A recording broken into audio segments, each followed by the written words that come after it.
आज के इस संत संसद के आयोजक संजय जी हमारे बीच में, आपको बहुत बहुत साधुवाद, बहुत बधाई, बहुत शुभकामनाएं।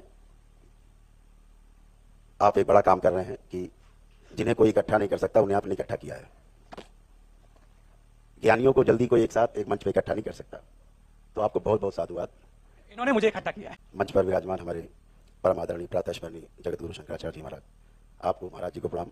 हमारे अखिल भारतीय अखाड़ा परिषद के राष्ट्रीय अध्यक्ष श्री रविंद्र जी महाराज, हमारे जगत गुरु जूना अखाड़े से श्री चप्पाणी जी महाराज, पंडोकर सरकार हमारे बीच में मित्र हमारे, और सभी लोग हमारे इस जो सभागार में जितने संत शिरोमणि बैठे हैं, सभी को सादर नमन करते हुए, प्रणाम करते हुए, दंडवत करते हुए जो योग्य है। जो कहना चाहता हूँ वो बहुत छोटी बात है, क्योंकि यहाँ सभी हमसे बड़े और ज्ञानी लोग हैं, वो छोटी बात है। लेकिन जहाँ तक जातिवाद की बात करते हैं, बचपन में छोटी घटना से शुरू करते हैं। मैं छोटा था, 7-8 वर्ष की उम्र में, जब मैं बाहर से खेल के आता था, तो घर के बाहर मैदान में एक पत्थर, जो पहले चक्की में चला करता था, आटा पीसी बड़ी चक्की, बड़ा पत्थर पड़ा होता था। तो नियम था कि बाहर से खेल के आए हो तो उस पत्थर पर बैठ जाओ। और जैसे जैसे रहता था मैं, पहले माता से हारी आती थी, पहले एक बाल्टा पानी ऊपर से ही डाल देती थी। मैं ये नहीं समझ पाता था, मैं सोचता था गंदा होकर आया हूँ खेल के तो नहला, लेकिन कपड़े जैसे पहने, स्वेटर पहने, सर्दी तो भी एक बाल्टा पानी चाहिए, उसके बाद घर में प्रवेश मिलता था। आज वो स्थिति नहीं है। जातिवाद की जो स्थिति हम लोगों ने अपने बचपन में देखी है, चलिए बच्चों के साथ मैं खेलता था, मोहल्ले में जाता था, तो जो महिलाएं होती थी, माताएं अपने बच्चों को घर के अंदर कर देती थी, वो आ रहा है उसको छूना मत, ये तो मेट्रो के साथ खेल के आ रहा है, अभी तुम्हें छू लेगा तो नहाना पड़ेगा। ये मैंने देखा है और भोगा भी है मैंने। लेकिन आज संजय जी वो स्थिति नहीं है। आज बहुत ही हम लोग इसी जगह रुके हुए हैं रिजॉर्ट्स में, कोई किसी को नहीं पूछ रहा है कौन भोजन बना रहा है, कौन परोसने वाला है। तो हमारे जो सभी संत हैं इसी प्रयास में हैं कि हम लोग यही बात करते हैं ना कि भाई जाति वाली तो बात ही नहीं हो रही है, बात तो हो रही है, हम लोग धर्म की बात कर रहे हैं। जहाँ धर्म है वहाँ सब मिक्स है, एक साथ है, वहाँ तो कोई जाति है ही नहीं, एक ही जाति है, मानव जाति है। मानव जाति से बढ़ के कोई जाति नहीं, एक ही धर्म है, मानव धर्म है। अभी एक डिबेट में कुछ मुस्लिम्स के साथ हमारा था, डिबेट थी, तो एक चैनल, राष्ट्रीय चैनल पे, तो उन्होंने कहा, जो स्कॉलर थे, मुस्लिम स्कॉलर, कि भाई आपका तो सारा जो सनातन का है वो आपका पूर्व जन्मों पे आधारित है, और हम लोग पूर्व जन्म को मानते नहीं, अगला जन्म भी नहीं मानते, पुनर्जन्म भी नहीं मानते, तो हमारा आपका तो बड़ा विरोध है। तो हमने कहा नहीं, बिल्कुल विरोध नहीं है। आप पुनर्जन्म को नहीं मानते, मैं आपका समर्थक को लाओ लिख के दे दूं, मैं भी नहीं मानता कि पुनर्जन्म होता है आपके अनुसार। मुसलमान का पुनर्जन्म कभी नहीं होता। तो वो बोले कैसे नहीं होता?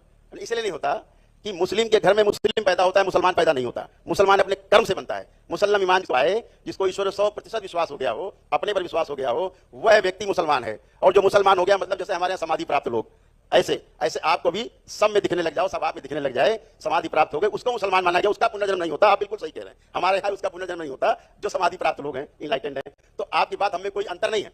लेकिन आप कहें कि मुस्लिम क्या मुसलमान पैदा होता है, तो बिल्कुल पैदा नहीं हो सकता, वो कर्म से पैदा होगा। जैसे हम कहें कि चारों वर्ण हैं, कि 4 वर्ण अपने माता पिता से पैदा होते हैं, लेकिन अगर ब्राह्मण पैदा होगा तो गुरु के वाणी से पैदा होगा, उसकी कृपा से पैदा होगा। जाति माता पिता से कभी ब्राह्मण पैदा नहीं हो सकता। तो जातियां जो है, ब्राह्मण हो, क्षत्रिय हो, वैश्य हो, शूद्र हो, चारों वर्ण के लोग अपने माता पिता के पेट से पैदा होते हैं। लेकिन अब ब्राह्मण में और फिर पंडित में फिर भेद है, फिर क्षत्रिय में और ठाकुर सब में भेद है। कर्म के कारण हमारी जातियां बनी, वहां कोई ऊंचा नीचा था ही नहीं। एक दूसरे के सहयोग से जो एक दूसरे का अस्तित्व सह अस्तित्व था, उसको जानते हुए जातियां बनी। आज उनका राजनीतिकरण किया गया, उन जातियों का छोटा बड़ा करके उनको बांटा गया, बांट करके फिर उनका अपने अपने अनुसार लाभ लिया गया। तो आज ये समझदार, आज का जो युवक है संजय जी बहुत समझदार है, केवल जाति का लाभ लेता है अपनी नौकरी में, अपने व्यवसाय में। उसके बाद मेरा ऐसा मानना है कि कोई भी जाति भेद को मानता नहीं है। ये मैंने बहुत नजदीक से देखा है, और हमने तो अपने ही समाज में आके देखा, संत समाज में, कि यहाँ तो जाति का कोई मतलब नहीं। कुछ लोग हैं, लेकिन मुझे लगता है कि ठीक है, आज नहीं तो कल जिस गद्दी पर बैठे हैं, तो वहाँ निश्चित रूप से ये कहना चाहूंगा, इस संसार के अंदर, हमारे भारत देश में कहा जाए संसार ही पूरा, भारत पूरा संसार ही है। 2 चीजें रही देश में, एक धर्म गद्दी, दूसरी राजगद्दी, और दोनों एक दूसरे की पूरक रही। धर्म गद्दी का संदेश राजगद्दी पूरे समाज में फैलाती थी। समाज में जो गंदगी थी उसको नष्ट करने के लिए, उसको दिशा देने के लिए हमारी जो धर्म गद्दी थी वो दिशा देती थी, मूल मंत्र देती थी, नीति तय करती थी, राजा उसका पालन करता था।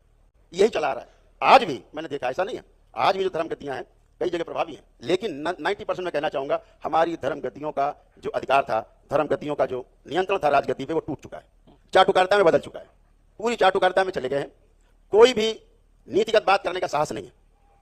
अगर ये धर्म गद्दी साहस कर ले, नीति की बात कर ले, धर्म की बात कर ले, एकजुट होकर बात कर ले, तो निश्चित रूप से जो राजगद्दी है वो उसको मानने को तैयार होगी, बाध्य होगी, क्योंकि जनमानस में संतों का सम्मान है।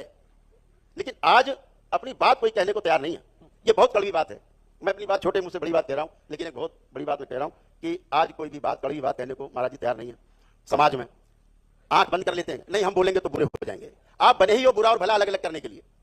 संत का काम है बुरा और भला अलग अलग विवेचन कर दे, वर्गीकरण कर दे, लोगों की बात समझ में आ जाए, पकड़ में आ जाए, लेकिन हम आज उससे बचते हैं। इससे हमें बचना नहीं है। हम तो माननीय अध्यक्ष जी से भी कहेंगे कि आपके पास एक बड़ी जिम्मेदारी है, संतों के बीच में आप अखाड़ा परिषद के अध्यक्ष हैं, इतने संत शिरोमणि आपके साथ हैं, ये बड़ा काम है। और कोई भी ऐसी बात आए समाज में, उसे कहने से बचना नहीं चाहिए, बिल्कुल खुल के मंच पर एकजुट होकर बात करनी चाहिए। लेकिन यहाँ समस्या क्या है, जब मैं देखता हूँ बंटवारा, तो मैं तो संजय जी, मैं तो कहूंगा आपसे अध्यक्ष जी प्रेरणा लें, जैसे आपने सबको एकजुट किया है एक छत के नीचे, ऐसे ही 13 के 13 अखाड़े महाराज श्री के नेतृत्व में एक साथ बैठे और पूरे देश में एक संदेश जाए, बड़ा संदेश जाए, फिर जो श्रीमुख से निकलेगा वो राजगद्दी मानने के लिए बाध्य होगी। बहुत बहुत धन्यवाद। यही बहुत बड़ी चीज है कि इस संसद का मकसद ये है कि जो धर्म गद्दी थी वो वास्तव में इसीलिए थी कि वो सत्ता पर अंकुश भी लगा कर रखे। अंकुश इस बात का कि जो सत्ता के लालच है वो कहीं इस धर्म गद्दी में ना आ जाए, उस पर अंकुश लगाने के लिए प्रयास होने चाहिए थे। लेकिन चलिए, आपने बहुत अच्छा एक सुझाव दिया है और सारे संत यहां, इसलिए तो ये संत संसद के अंदर ये बात हो रही है कि सब उसी रूप में है जिस रूप में थे। ये बड़ी ताकत है, ये भगवा ऐसे ही नहीं इसका रंग है, इसके लिए बहुत बलिदान हुए हैं, तब ये भगवा रंग है।